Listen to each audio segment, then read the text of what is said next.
स्पष्ट होता है ना कि सिस्टम में बैठे लोग, सत्ता में बैठे लोग या जो भी नेतागिरी करना चाहते हैं वो लोगों के संवेदना के साथ किस प्रकार से जुड़े हुए हैं, वो कितने संवेदनशील हैं, है ना। आपको बगल में 4 किलोमीटर में आपको पूरा कार्यक्रम करने का समय है और उसके आंसू पोंछने का आपको ना समय है ना आपकी मंशा है, तो साफ जाहिर होती है कि लोगों के दुख दर्द से आपको कोई लेना देना नहीं है। व्यवस्था तो आप नहीं दे पा रहे हैं क्योंकि इतनी बड़ी आबादी बिहार की है और आप कहिए कि बेरोजगारी के चलते लोग दिल्ली को जाते हैं, इसीलिए ना भगदड़ मची। बिल्कुल। क्या कारण, क्या वजह लगता है? क्या यहाँ रोजगार की समस्या को लेकर वो हुआ या महाकुंभ मेले को लेकर हुआ या दिल्ली स्टेशन के रेलवे विभाग के मिस स्टैंडिंग के चलते हुआ? दिल्ली तो देखिए, दिल्ली में तो जो लोग ये लोग गए होंगे ये सब रोजगार के लिए ही, रोजी रोटी के लिए। आखिर किनकी लापरवाही से वो जाने गई जो भगदड़ 18 लोगों की जान गई? लापरवाही तो तात्कालिक है, इसके मूल में जब आप जाएंगे तो देखिए इतनी बड़ी संख्या में बिहार से लोग पलायन करते हैं, तो पहला तो कारण है कि अगर यहाँ रोजगार होता तो इतनी बड़ी संख्या में लोग जाते नहीं। दूसरा कि अगर इतनी बड़ी संख्या में दिल्ली लोग जा रहे हैं रोजी रोटी के लिए, तो आने जाने का जो संसाधन है, मतलब ट्रेन की व्यवस्था, बस की व्यवस्था इतनी मात्रा में होनी चाहिए, इतनी संख्या में होनी चाहिए कि कम से कम भगदड़ जैसी स्थिति नहीं हो। आज देश चांद पर चला गया और ट्रेन में बैठने के लिए मारामारी हो रही है। बिहार में सूबे के मुख्यमंत्री नीतीश कुमार प्रगति यात्रा में हैं। वहीं बात करें तो उनके जितने भी एनडीए के घटक दल हैं, कार्यकर्ता सम्मेलन कर रहे हैं। अभी हम नवादा में हैं और नवादा में आज एनडीए के तमाम घटक दल का कार्यकर्ता सम्मेलन था और सभी प्रदेश अध्यक्ष, सभी पार्टी के घटक दल के प्रदेश अध्यक्ष शिरकत हुए थे और 2025 एक बार नीतीश की जो है नारा देकर यहाँ सम्मेलन समाप्त होती है। और वही बात करें तो 15 तारीख को न्यू दिल्ली रेलवे जंक्शन पे भगदड़ होता है। भगदड़ में बिहार के 9 लोगों की जान जाती है, उसमें 9 में से 2 नवादा की जान जाती है, दलित परिवार उजड़ जाता है।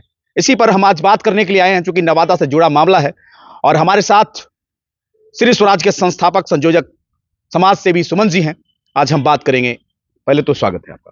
धन्यवाद आपका, आप समय निकाले मेरे जैसे छोटे कार्यकर्ता के लिए भी, सामाजिक कार्यकर्ता के लिए बिल्कुल। सुमन जी, पहला सवाल, दलित परिवार दिल्ली में जंक्शन पर भगदड़ होता है, एक दलित परिवार उजड़ जाते हैं, उनके लिए क्या संवेदना आपको रहेगा? पहला सवाल। देखिए, किसी की भी जान जाती है और खास करके जिसमें उसका कोई दोष नहीं हो तो दुख की बात तो है ही। पूरे परिवार के साथ, पूरे मानवता की दृष्टिकोण से हृदय की गहराई से संवेदना व्यक्त करते हैं। और जो लोग उस घटना में जिनकी जान गई है उनके आत्मा की शांति के लिए कामना करते हैं।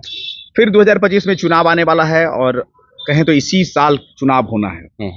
पार्टी जुट गई है। आज कार्यकर्ता सम्मेलन एनडीए का था, तमाम बड़े बड़े नेता आए और फिर एक बार नारा देकर गए हैं कि 2025 और एक बार नीतीश। कैसे देखते हैं इनकी शासन को, कैसे देखते हैं? और जो घटना घटती है, दलित परिवार का निधन होता है, दोनों को यदि बात करें तो कैसे देखते हैं? ये पूरा जो राजनीतिक सिस्टम, शासनिक सिस्टम, ये बस इसीलिए है कि जनता के द्वारा जो उगाह की गई राशि है, धनराशि है, व्यवस्था है, संसाधन है, उसके दोहन के लिए सत्ता में कैसे बैठे, 5 साल, 10 साल, 15 साल, 20 साल, जो भी प्रक्रिया है वो किसी भी पार्टी, किसी भी पक्ष के लिए कि वो उसी के इर्द गिर्द है कि आपको संसाधन का दोहन किस प्रकार से करें। तो चुनावी तैयारी और चुनावी प्रक्रिया तो स्वाभाविक है, उसी के लिए चलता सम्मेलन होता है। सम्मेलन से महज 2 किलोमीटर 2.5 किलोमीटर की दूरी पर उस दलित परिवार का घर है। कोई नेता मिलने के लिए नहीं आते हैं, संवेदना व्यक्त करने के लिए नहीं जाते हैं उनके घर पे। तो इससे तो देखिए स्पष्ट होता है ना कि सिस्टम में बैठे लोग, सत्ता में बैठे लोग या जो भी नेतागिरी करना चाहते हैं वो लोगों के संवेदना के साथ किस प्रकार से जुड़े हुए हैं, वो कितने संवेदनशील हैं, है ना।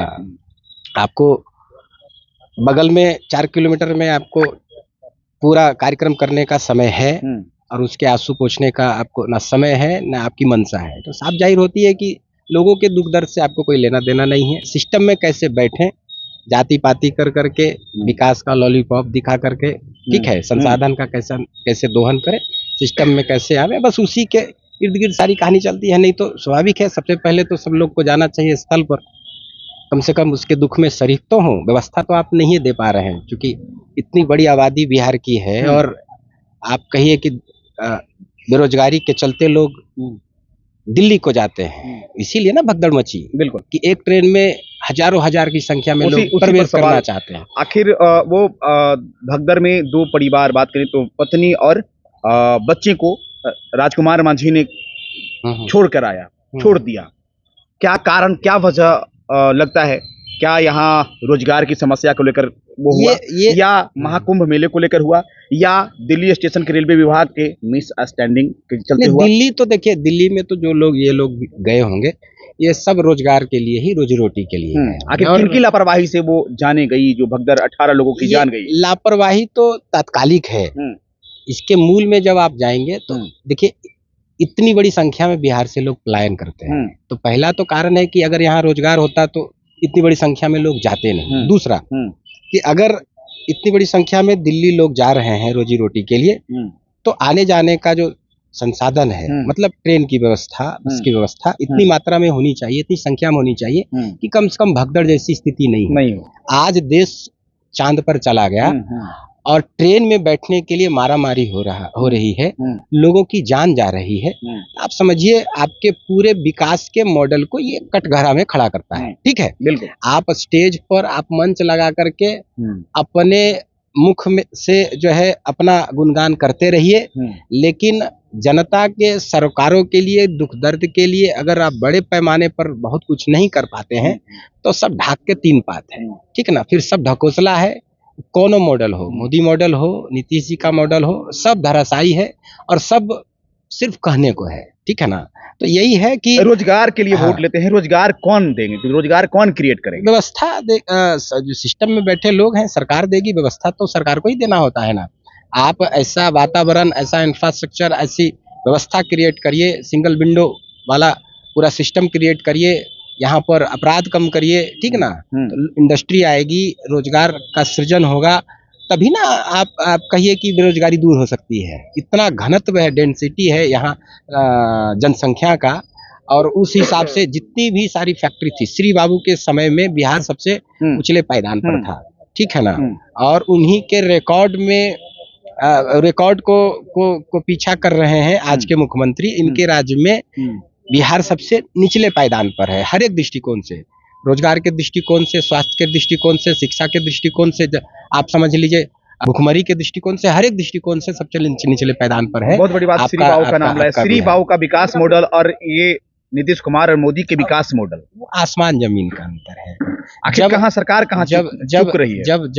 जब देश बैलगाड़ी से चलता था, तब इतनी सारी इंडस्ट्री लगी बिहार में, इतने सारे रोजगार का सृजन हुआ। जब संसाधन नहीं थे तो इतने बड़े कंपनी लग गए कि अब तो संसाधन है, अब तो संसाधन है, इनको तो सड़क है, बिजली है, पानी है, सब चीज है, फिर भी जो फिर क्यों पिछड़ा बिहार?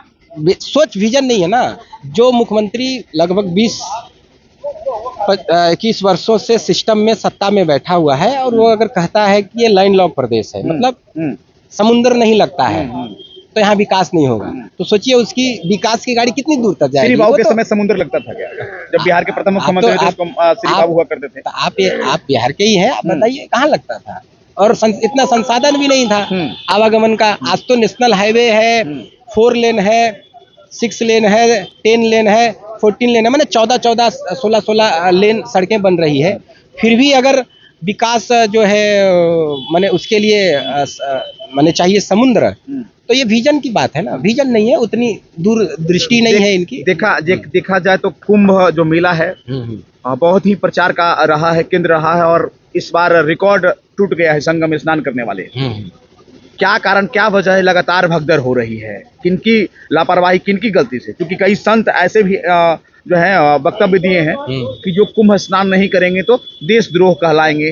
बागेश्वर बाबा, देखिए दो चीज है कि महाकुंभ सनातन सभ्यता और संस्कृति का गौरव है, और उसका गुणगान होना चाहिए बिना माने हाँ, तो और होना चाहिए, और उसका गुणगान हुआ। लेकिन अगर उतनी संख्या में आप लोगों को माने लोगों का आह्वान कर रहे हैं वहां आने के लिए, तो उसी प्रकार से व्यवस्था भी होनी चाहिए। भगदड़ मचने के बाद तुरंत किस प्रकार से लोग एक्शन में आते हैं, प्रशासन के लोग, उसकी व्यवस्था क्या लगता है संतों द्वारा जो जिस प्रकार की जो 140 साल के नेशनल बाद हाईवे पर या रास्तों में जो जाम की स्थिति है वो कैसे दूर होगी, तो इसका पूरा पहले से ही सारी व्यवस्था होनी चाहिए। ट्रेनें इतनी चलनी चाहिए कि भगदड़ सरकार नहीं को तो करना चाहिए था ना, क्योंकि सरकार प्रचार प्रसार जो है करवा रही थी, पूरा प्रचार करना प्रसार चाहिए, हो रहा था, बहुत हद तक किया भी गया और था, बड़े बड़े चैनलों पर जो है संतों द्वारा ये भी कहा गया था कि 144 साल के बाद जो है ये कुंभ लग रहा है, ये कुंभ लग रहा है, ये अमृत जो ये कुंभ लग रहा है ना। तो वो सब सही है, प्रचार होना चाहिए, सनातन संस्कृति की गाथा गानी जानी चाहिए, उसका झंडा लेकर के आप बोलिए और हम सबको करना चाहिए। लेकिन अगर इतने बड़े पैमाने पर कहीं लोग आ रहे हैं तो उसकी व्यवस्था भी होनी चाहिए। भगदड़ मस्ती है तो तुरंत एक्शन होना चाहिए उस पर। रास्तों में जो जाम लग रहे हैं वो उस पर काम होना चाहिए। ट्रेन की जो आवाजाही है माने उसकी वो बढ़नी चाहिए थी, संख्या उसकी बढ़नी चाहिए थी, स्टेशनों पर व्यवस्था और सुदृढ़ होना चाहिए था। बहुत हद तक किया गया था, लेकिन जो अपेक्षा थी उससे ज्यादा भीड़ आई, तो उसका भी प्रबंधन तो सिस्टम को ही करना है, सरकार को ही करना है। जी आखिरी सवाल, नवादा का बेटा है, नवादा का लाल है और नवादा का ही वो दलित परिवार है। यदि महादलित परिवार, मांझी परिवार के अलावा किसी दूसरे जाति के लोग होते तो क्या बड़े बड़े नेता उनके घर तक नहीं जाते? देखिए यही तो बात है। आज विगत 70 वर्षों से राज्य की और देश की राजनीति अगर एक धुरी पर घूम रही है तो वो कौन सा है? दलित, शोषित, पीड़ित के नाम पर ही घूम रही है।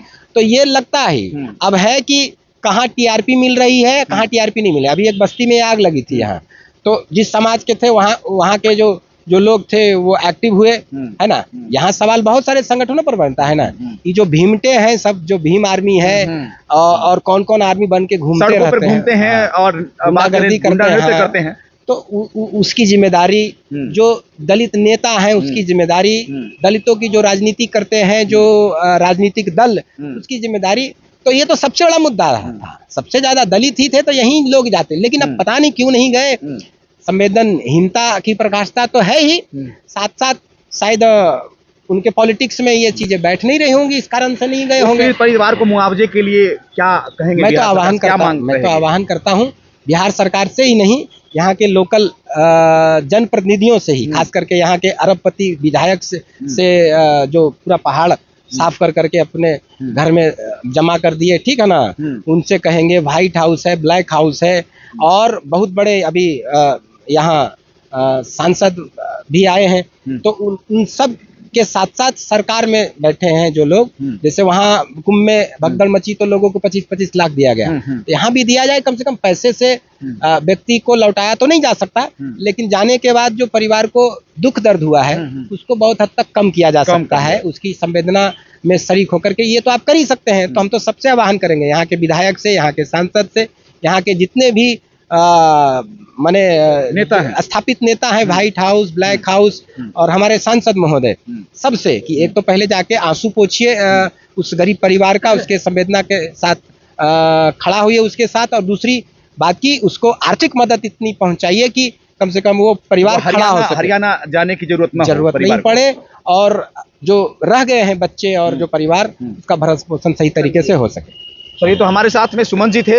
इस वीडियो के प्रति आपकी क्या राय, अपना प्रतिक्रिया दीजिएगा, इस वीडियो को ज्यादा से ज्यादा शेयर कीजिएगा।